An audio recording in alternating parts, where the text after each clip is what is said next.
അപ്പോൾ നമ്മളിന്ന് ഈസി ആയിട്ട് തയ്യാറാക്കി എടുക്കാൻ പറ്റിയൊരു സ്നാക്കാണ് ചെയ്യുന്നത്. ഇതാണ് ബ്രെഡ് മുട്ട ഉപ്മ. അപ്പോൾ ഇതിന് വേണ്ട ഇൻഗ്രീഡിയൻസ് ഒക്കെ ഇപ്പോൾ സ്ക്രീനിൽ എഴുതി കാണിക്കുന്നുണ്ട്. വലിയൊരു സവാള പൊടിയായിട്ട് അരിഞ്ഞത്, 4 മുട്ട നമ്മൾ എടുത്തിട്ടുണ്ട്, 6 സ്ലൈസ് ബ്രെഡ് നന്നായി പൊടിച്ചതും എടുത്തിട്ടുണ്ട്. ഈ മുട്ടയിലേക്ക് ആവശ്യത്തിനുള്ള കരിവേപ്പിലയും സ്ലൈസ് ചെയ്ത ഉള്ളിയും 2 പച്ചമുളകും കൂടി ആഡ് ചെയ്ത് നന്നായിട്ട് ഇളക്കുക. ഇതിലേക്ക് ആവശ്യത്തിനുള്ള ഉപ്പും കൂടി ആഡ് ചെയ്യണം.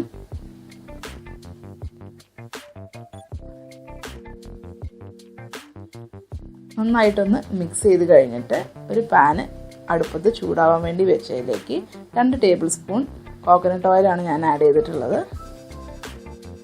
അതിലേക്ക് നമ്മളുടെ എഗ്ഗിൻ്റെ മിക്സ്ചർ ആഡ് ചെയ്യുക.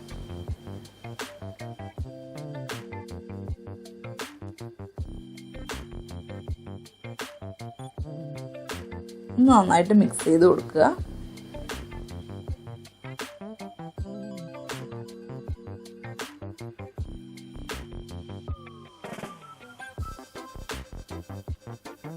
ഏകദേശം ആയിട്ടുണ്ട്. അതിലേക്ക് ആവശ്യത്തിനുള്ള കുരുമുളക് പൊടി ആഡ് ചെയ്തതിന് ശേഷം നമ്മൾ പൊടിച്ചു വെച്ച ബ്രെഡ് അതിലേക്ക് ആഡ് ചെയ്ത് കൊടുക്കുക. ഇതൊരു 6 സ്ലൈസ് ബ്രെഡ് ഉണ്ട്. ഏകദേശം ഒരു 2-3 ആൾക്കാർക്ക് നന്നായിട്ട് കഴിക്കാനുള്ളത് ഉണ്ടാവും. ഒന്ന് മിക്സ് ചെയ്ത് യോജിപ്പിക്കുകയേ വേണ്ടുള്ളൂ. അപ്പോഴേക്കും നമ്മൾ ഡിഷായി കഴിഞ്ഞു.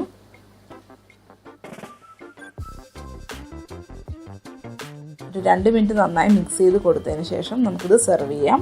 വളരെ എളുപ്പത്തിൽ തയ്യാറാക്കാൻ പറ്റുന്ന ഈ ഡിഷ് എല്ലാവരും ഒന്ന് ട്രൈ ചെയ്ത് നോക്കണം.